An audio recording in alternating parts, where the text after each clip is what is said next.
27, 1-31.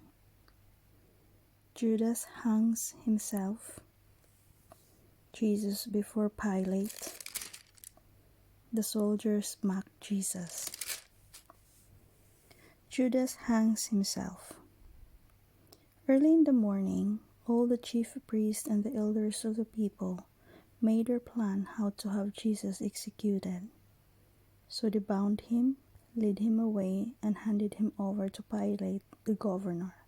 When Judas, who had betrayed him, saw that Jesus was condemned, he was seized with remorse and returned the 30 pieces of silver to the chief priest and the elders. "I have sinned," he said, "for I have betrayed innocent blood." "What is that to us?" they replied. "That's your responsibility." So Judas threw the money into the temple and left. Then he went away and hanged himself.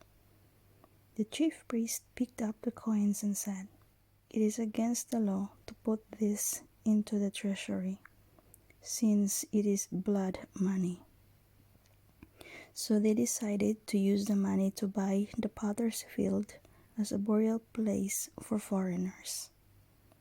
That is why it has been called the field of blood to this day. Then what was spoken by Jeremiah the prophet was fulfilled. They took the 30 pieces of silver, the price set on him by the people of Israel, and they used them to buy the potter's field, as the Lord commanded me. Jesus before Pilate. Meanwhile, Jesus stood before the governor, and the governor asked him, "Are you the king of the Jews?" "You have said so," Jesus replied. When he was accused by the chief priests and the elders, he gave no answer. Then Pilate asked him, "Don't you hear the testimony they are bringing against you?" But Jesus made no reply, not even to a single charge, to the great amazement of the governor. Now it was the governor's custom at the festival to release a prisoner chosen by the crowd. At that time, they had a well-known prisoner whose name was Jesus Barabbas. So when the crowd had gathered, Pilate asked them, "Which one do you want me to release to you? Jesus Barabbas or Jesus who is called the Messiah?"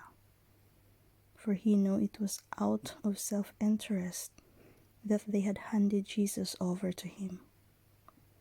While Pilate was sitting on the judge's seat, his wife sent him this message: "Don't have anything to do with that innocent man, for I have suffered a great deal today in a dream because of him." But the chief priests and the elders persuaded the crowd to ask for Barabbas and to have Jesus executed. "Which of the two do you want me to release to you?" asked the governor. "Barabbas," they answered. "What shall I do then with Jesus who is called the Messiah?" Pilate asked. They all answered, "Crucify him." "Why? What crime has he committed?" asked Pilate. But they shouted all the louder, "Crucify him."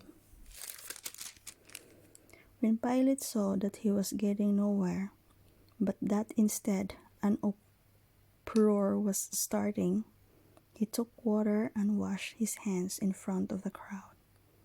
"I am innocent of this man's blood," he said. "It is your responsibility." All the people answered, "His blood is on us and on our children." Then he released Barabbas to them, but they had Jesus flogged and handed him over to be crucified.